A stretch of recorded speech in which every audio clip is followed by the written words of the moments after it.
All right, hello everyone. I teach 351. I've been doing it since 2012, since I got here.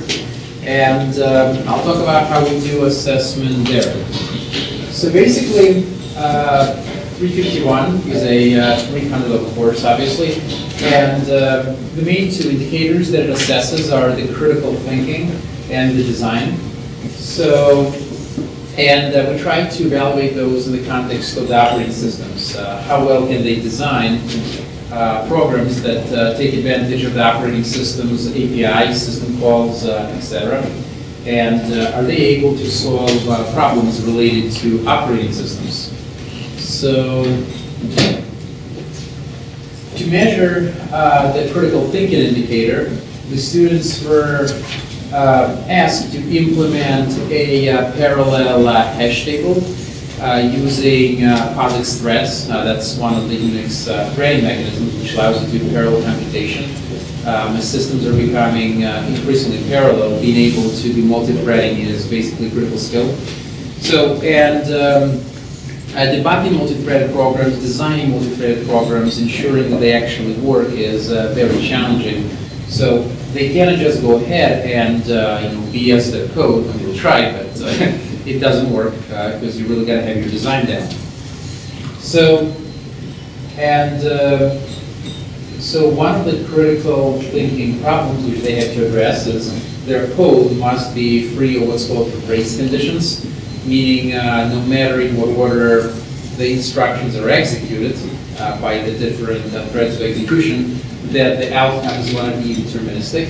Their program must not contain deadlocks, so basically means that under no circumstances should it just hang. And they have to make efficient use of synchronization mechanisms, such as condition variables and locks. So there is an incredible amount of critical thinking that goes in here. Involves a lot of time consulting students, making sure that they're actually on the right track.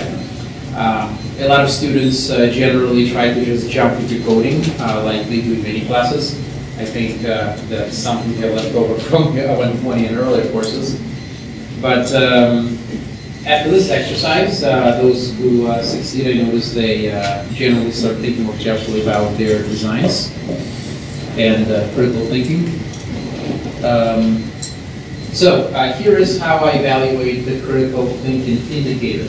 So basically on that assignment where they have to design a parallel hash table, I evaluate them as follows. So first, if they're able to write a program that compiles, they get 10 points just for that.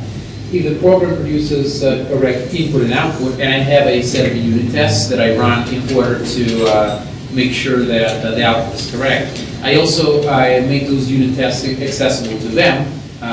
Some make use of them, some don't. I highly encourage them to do so. I also include a few programs which they can use in order to run their program multiple times to see if, for example, in parallel programs you can get phenomenon where you run it just fine the first 99 times, but then the 100th time you get a race condition or deadlock or one of those multi-threading anomalies. So I give them that as well. So they have plenty of opportunities to test the correctness of their program. Also, I check whether they used a correct algorithm. So once again, I'm designing an algorithm which is free of race conditions, free of deadlocks, and also at the same time is efficient. That requires a lot of critical thinking. So a lot of students, they just try to use a single big lock on their entire program. They put one lock in the main, one lock after, just to get the correct output. So the program will give correct output, however, it's not a properly implemented parallel program, so we wouldn't get full credit for that. Also, as part of the efficiency, they require to make use of what's called a thread pool. So creating and destroying new threads is a computationally expensive process. So they are required to make use of what's called a thread pool, which instead of creating and destroying threads constantly, it reuses threads. So that's worth 30 points. So the majority of points they get for solving the hard problem, which is basically getting the parallel hash table design correctly, getting it implemented efficiently and correctly. So finally, I do emphasize documentation, at least to the degree I make them write a written file. One thing I noticed that a lot of people still choose not to include it, despite my earnest encouragements and being that of the rubric.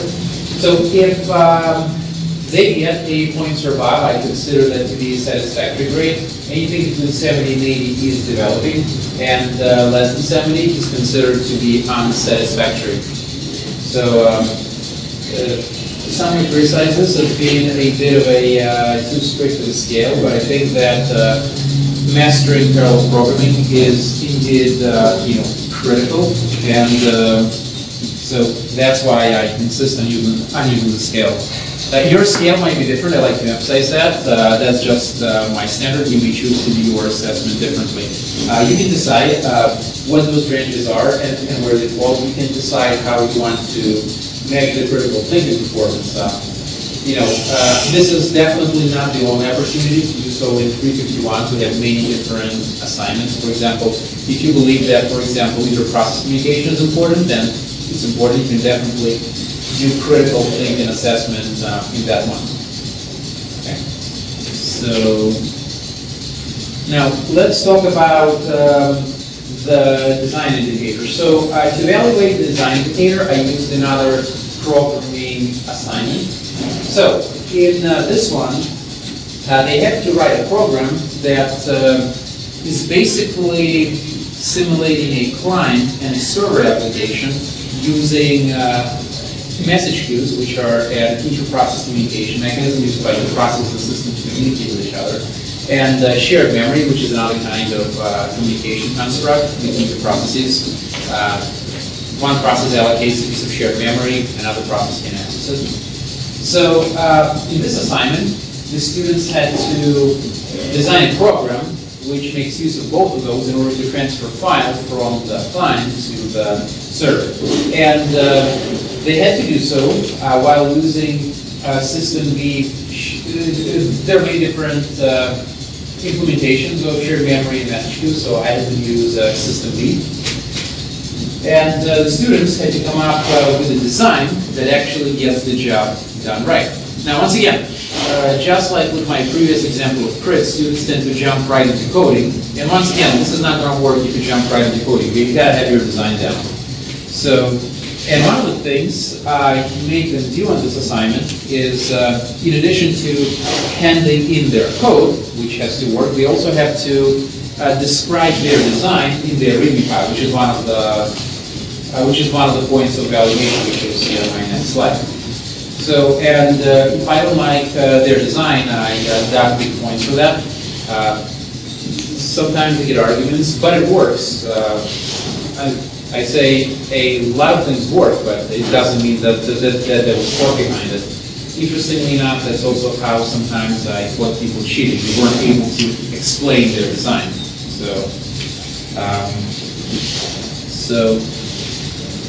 And this is how. This is the grading rubric for that assignment. So if the program compiles, they get 5 points. If they use the message queues correctly, if they design the message queue mechanism correctly, they get 3 points for that. If they use the shared memory correctly, they get 30 points for that. And also, I made the program report, for example, how many bytes were transferred.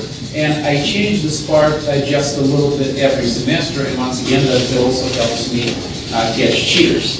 Because, for example, I can change things like, who should print out how many bytes were received, who should print out how many bytes were sent. Also, for example, often I change who should transfer the file to whom, should be client to server or server to client.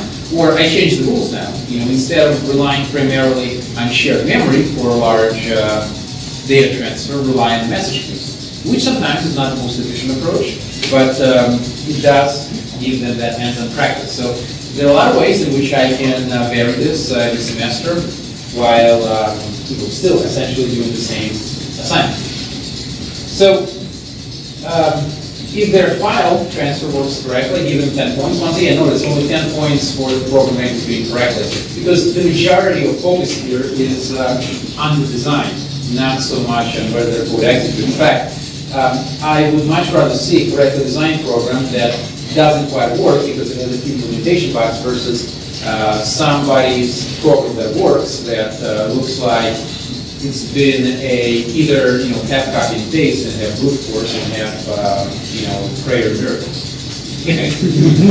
So yeah. So and there is a minor signal handling component where basically I can interrupt the whole process right in the middle. So that involves a little bit of signal handling and kind of shoehorn a little bit of that. And once again, there's a lot of different ways in which that can be done, which can drastically affect the other parts of the program and how they're designed. So once again, you're making them think of the design even more. Also, I emphasize error checking. That's something a lot of students still don't believe in. So if they don't error check their system calls, I consider that to be not a well put out design. Because error handling in the application logic is critical. If you want to write anything in the real world, you better do that. So, and finally, a README file, which describes their design and gives some other information. So that's all I have. Oh no, actually, that's not all I have. And this is and this is my scale. Basically, I use the same scale as I did for the design. So anything greater than 80, that's satisfactory. Anything to 70 and 80, that's developing, and anything less than 70 is unsatisfactory. Brutal but fair in my opinion.